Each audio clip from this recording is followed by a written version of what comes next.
सुस्वागतम सुस्वागतम.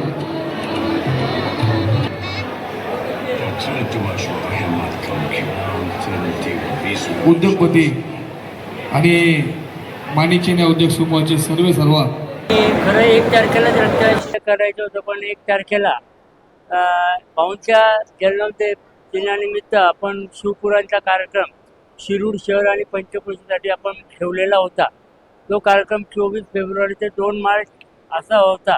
त्या कारणाने आज 29 तारखेला आपण रक्तदान शिबिर या ठिकाणी सर्व नागरिकांच्या, सर्व आमच्या मित्रपरिवारांच्या सहकार्याने या ठिकाणी खूप चांगल्या प्रकारे आत्ता पण रक्तदान चालू आहे. जवळजवळ 1300 बॉटल आत्तापर्यंत इथं झालेल्या आहेत. अजूनही खूप गर्दी आहे. हे सर्वांचं प्रेम पाहता धारीवाल परिवारावर सर्व नागरिक इतकं प्रेम करतात की माझ्याकडे त्यांच्यासाठी त्यांचे आभार या ऋण फेडायलाही शब्द नाही आहेत. की तन मन आणि धनाने सर्वजण हे आपल्या घरचा एक प्रोग्राम आहे, असा हा उत्सव सारखा आपण साजरा करत असतो.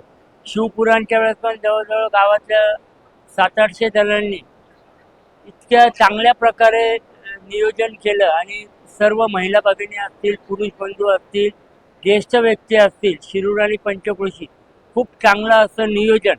शिरूर शहराचं एक वैशिष्ट्य म्हणजे आपल्याकडं जात-पात धर्म आपण काहीच मानत नाही. माणुसकी किंवा मानव धर्म हाच आपला धर्म आहे आणि ते आपल्या शिवपुराणमधनं आज रक्तदान शिबिरामधनं आपल्याला प्रत्यक्ष या ठिकाणी पाहायला मिळतं आहे. आणि अशीच परंपरा, या गावाची परंपरा आमचे वडील आदरणीय रसिक भाऊ धारीवाल आणि आदरणीय शहीद काका पठाण यांच्यामुळे आपल्या शिरूर शहराची परंपरा ही चालत राहिली आहे की कुठलाही धर्माचा कार्यक्रम असेल तर आपण तितक्याच आनंदाने आणि चांगल्या प्रकारे आपण साजरा करत असतो. मला वाटतं आत्ता मी आणि झाकीरबाई पण आम्ही आहोत आणि त्याप्रमाणे करण्याचा आम्ही चांगलं गाव सुखमय शांतिमय आणि आपल्या गावात कुठल्याही प्रकारचं बाकी जातीय लोक आपल्या गावात पाहिजे हा करण्याचा आम्ही सर्वांच्या आशीर्वादाने प्रयत्न करत असतो. शिरूरकरांचे आणि पंचक्रोशीतले मी खूप खूप आभारी आहे. धन्यवाद. दातृत्व, नेतृत्व आणि कर्तृत्व याचा त्रिवेणी संगम असणारे देशाचे दानशूर उद्योगपती शिरूर नगरीचं भूषण आदरणीय रसिक भाऊ धारीवाल यांच्या 87व्या जन्मदिवसाच्या निमित्ताने, जयंतीच्या निमित्ताने आयोजित रक्तदान माननीय रसिक भाऊंची शिरूरची असणारी संबंध राजकीय असेल, सामाजिक असेल, शैक्षणिक असेल, अशा पद्धतीचा शिरूरच्या सर्व घटकांशी त्यांचा असणारा संबंध म्हणून त्यांना दरवर्षी आदरांजलीच्या रूपाने रक्तदानाचा कार्यक्रम या ठिकाणी आयोजित केला जातो. खऱ्या अर्थाने मोठमोठ्या शहरामध्ये रक्तदानाचे कार्यक्रम होतात, पण किती जरी जाहिरात केली तरी काही शेकड्यामध्ये, काही 200-300 आकड्याच्या पुढं कोण जात नाही.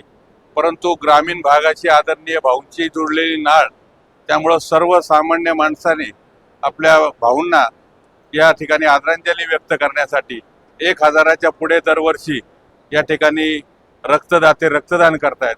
आत्ता 4-4:30 वाजलेले, जवळजवळ 1300चा आकडा आत्ता पूर्ण झालेला आहे. आत्ताही रक्तदात्यांची मोठ्या प्रमाणामध्ये उत्सुकता या ठिकाणी आहे आणि खऱ्या अर्थाने ही जी परंपरा आहे शिरूर नगरीमध्ये रसिकभाऊ धारीवाल यांनी शून्यातून विश्व निर्माण करत असताना, एवढ्या मोठ्या प्रमाणामध्ये त्यांनी भरारी व्यवसायामध्ये घेत असताना शिरूरची नाळ मात्र तोडलेली नाही, शिरूरच्या मातीशी नातं जोडलेलं नाही.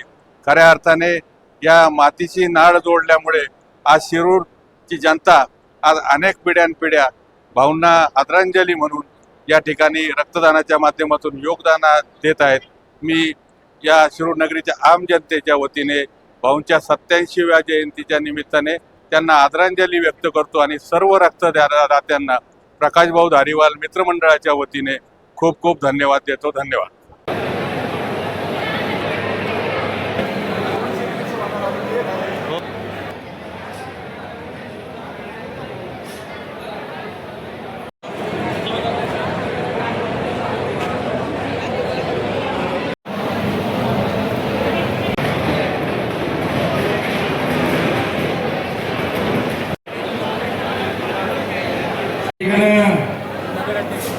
प्रकाश भाऊ धारीवाल यांच्या शुभ हस्ते हर्षवर्धन सदगीर